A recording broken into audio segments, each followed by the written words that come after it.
لبیک لبیک لبیک یا رسول اللہ، تاج دار ختم نبوت، زندہ باد زندہ باد زندہ باد۔ فلسطین سے ہمارا رشتہ کیا؟ لا الہ الا اللہ محمد الرسول اللہ۔ آج کا یہ پیغام انسانی حقوق کی تنظیموں کے دوہرے معیار اور گھنونے ایجنڈے کو بے نقاب کرنے کے لیے ہے، جو فلسطین کے قتل عام پر مجرمانہ خاموشی اختیار کیے ہوئے ہیں۔ اگر یہ انسانی حقوق کے سچے علمبردار ہوتے تو فلسطین کے اندر معصوم بچوں کے قتل عام، عصمت دری پر خاموش نہ رہتے، بلکہ یہ آواز اٹھاتے، یہ بولتے اس ظلم کے خلاف، وہ جبر کے خلاف جو آج فلسطین میں غزہ میں ہو رہا ہے۔ مگر المیہ صرف یہیں تک محدود نہیں۔ اسی ظلم اور بے حسی کے پس منظر میں ہمیں اس گھنونے کھیل کو بھی بے نقاب کرنا ہوگا جو ہمارے وطن عزیز پاکستان کے اندر کھیلا جا رہا ہے۔ وہ بین الاقوامی انسانی حقوق کی تنظیمیں اور لبرل ادارے جو ہر ملک میں بڑے بڑے بورڈ لگا کر انسانی حقوق کے نام پر اربوں خربوں ڈالر کے چندے اکٹھے کر کے کھا جاتے ہیں، ان کا انسانیت یا انسانی ہمدردی کے ساتھ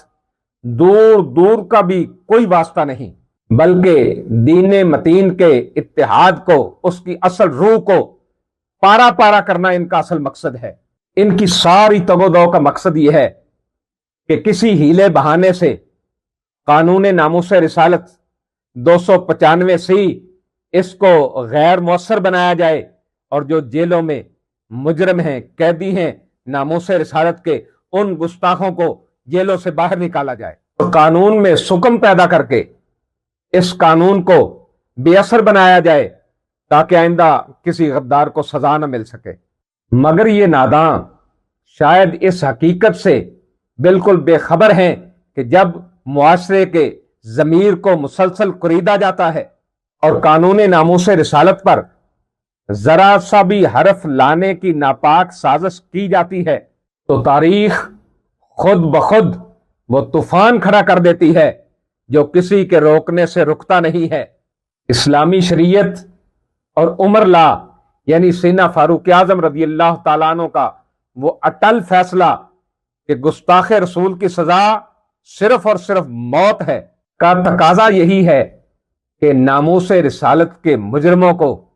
صفحہ ہستی سے مٹا دیا جائے، ان کو تختہ دار پہ لٹکا دیا جائے، اور زمانے کو بتا دیا جائے من سب نبیا فاقتلوہ۔ میری بات یاد رکھنا، قانون ناموس رسالت پر ذرا سا بھی حرف لانے کی ناپاک کوشش اگر کی گئی تو پھر اس امت کا سمندر یوں جوش مارے گا، تمہاری رکاوٹیں اس کے سامنے پھر ریت کی دیوار ثابت ہوں گی، پھر اس کو کوئی روک نہیں پائے گا۔ پھر ان کے ہوش ٹھکانے لگانے کے لیے کسی کو کوئی زحمت نہیں کرنا پڑے گی، بلکہ یہ خود ہی اپنے فیصلوں کی لپیٹ میں آ جائیں گے۔ جب اس فکری و عملی سازش کی تہ میں جھانک کے دیکھتے ہیں تو حقیقت ہم پر عیاں ہوتی ہے کہ اس کے پیچھے تو فتنہ قادیانیت موجود ہے، جسے استعمار نے اسلام کی جڑوں کو کھوکھلا کرنے کے لیے تراشا تھا۔ اس فتنے کے پیروکار بظاہر تو خود کو مسلمان ظاہر کرتے ہیں، لیکن ان کا اندر فتنوں سے بھرا ہوتا ہے، ان کے اندر دین دشمنی موجود ہے۔ اس کی ایک ظاہر مثال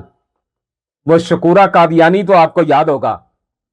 اس جیسے لوگ جو ظاہراً داڑھی بھی رکھی ہوئی، پگڑی بھی باندھی ہوئی، حلیہ بھی مسلمانوں والا بنایا ہوا، لیکن حقیقت میں یہ طاغوت کے سامنے سجدہ ریز ہیں۔ ایسے لوگ آج تک آپ نے نہیں سنا ہوگا کہ فلسطین میں جو ظلم ہو رہا ہے، جو جبر ہو رہا ہے، اور جو ظلم کے پہاڑ توڑے جا رہے ہیں، آج تک آپ نے ان کے منہ سے ایک لفظ تک نہیں سنا ہوگا، کیونکہ ان کا بنیادی مقصد ہی اسلام کے اتحاد کو پارا پارا کرنا ہے۔ جب اندرونی و بیرونی لبرل، منافق، قادیانی سب مل کر اسلام پر شب خون مارنے کے لیے ایک صف میں جمع ہو چکے ہیں، قانون ختم نبوت، قانون ناموس رسالت 295 سیف پر حملہ کرنے کے لیے جب ایک صف میں جمع ہو چکے ہیں تو اب پردے میں رہنے کا کوئی جواز نہیں بنتا. اب اس غفلت کی چادر کو پھاڑ کے پھینکنا ہوگا اور حضور کی عزت و ناموس پر پہرا دینے کے لیے آگے آنا ہوگا. آج اس امر کی اشد ضرورت ہے کہ ہم اپنے کارکنوں کو آگاہ رکھیں کہ قادیانی مہرے بعض اوقات حساس تاریخی اور علمی مباحث کو ایسے نازک موقع پر ہوا دیتے ہیں جن میں بعض اوقات ہمارے علماء اور احباب بھی خیر خواہی کے جذبے سے تو آتے ہیں لیکن وہ الجھ جاتے ہیں. نتیجتاً کیا ہوتا ہے کہ امت کی اصل توجہ اور توانائیاں اصل مقصد سے ہٹ کر ادھر ادھر ضائع ہو جاتی ہیں. اس فکری انتشار سے بالا تر ہو کر مضبوط نظم کا مظاہرہ کرنا ہی اس وقت کا تقاضا ہے تاکہ ہمارے کارکنان، جس طرح بابا جی نے فرمایا تھا، یار تو بابا جی کا جملہ تو یاد ہوئے گا نا کہ بس بھائی بس ہر طرفوں کان بند کر دو،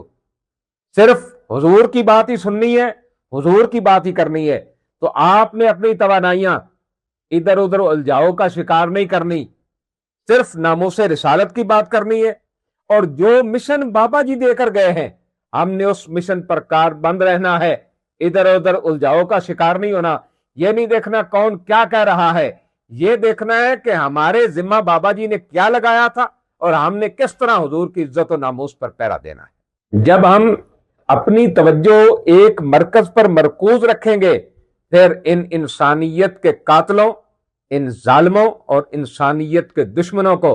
اور ناموس رسالت کے ختم نبوت کے ان غداروں کو بے نقاب کر سکیں گے. امت کا یہ عزم محکم ہی ہماری ابدی شناخت ہے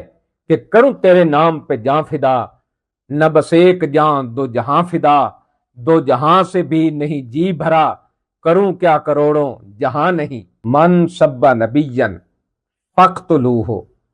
فلسطین سے ہمارا رشتہ کیا، لا الہ الا اللہ محمد الرسول اللہ، تاجدار ختم نبوت، زندہ باد زندہ باد زندہ باد.